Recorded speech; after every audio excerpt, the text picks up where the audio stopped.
going into COVID, having issues of not being able to play games.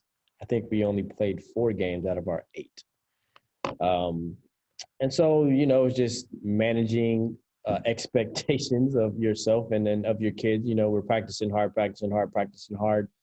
And the day before the game, we find out someone on their team gets COVID, and then we're just literally practicing, right?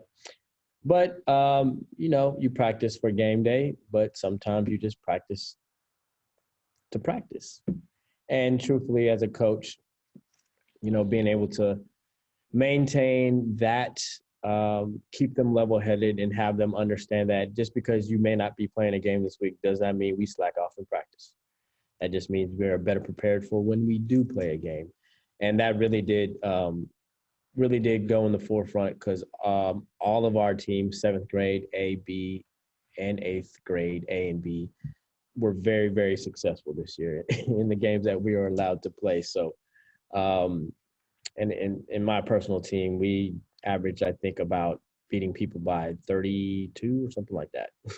But yeah, it was a challenging year of not necessarily skill level, but just more of understanding we may not play a game, but we still practice the way that we practice. And I think they actually responded very well. Luckily, our teams weren't too big, especially when we have some of the kids that are actually in face, but then some are virtual, and then sometimes they're able to come in during practice because our practice was actually during school, 7th period. So if they did not have athletics, then they would get essentially one practice in after school. And so that was the thing that we were just trying to really facilitate with all of our girls and boys sports, and not having too many people in the gym all at once. We only have 2 gyms, and essentially we have 8 kind of teams. The other teams split a gym and then split kind of the other gym with some of our other athletic people. Us as coaches, we wore our masks, and we tried to, for those kids that could wear their mask during practice and stuff like that, we try to make sure that was happening. If they're on the sideline, then they definitely try to keep them with their mask on.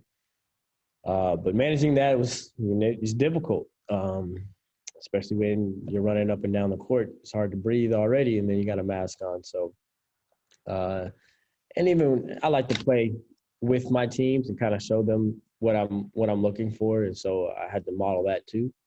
I also had to model how to use an inhaler. So, but yeah, basketball definitely has its advantages and disadvantages toward different sports. Basketball is a very, very, very close team-oriented game, but especially managing, there's one ball and there's 5 players on the court. You still got to operate as one team. For those of y'all that would like to get in contact with me about anything that we have going on at the 8th grade level of sports, you can contact me at CARANDOLPH@staffordmsd.org.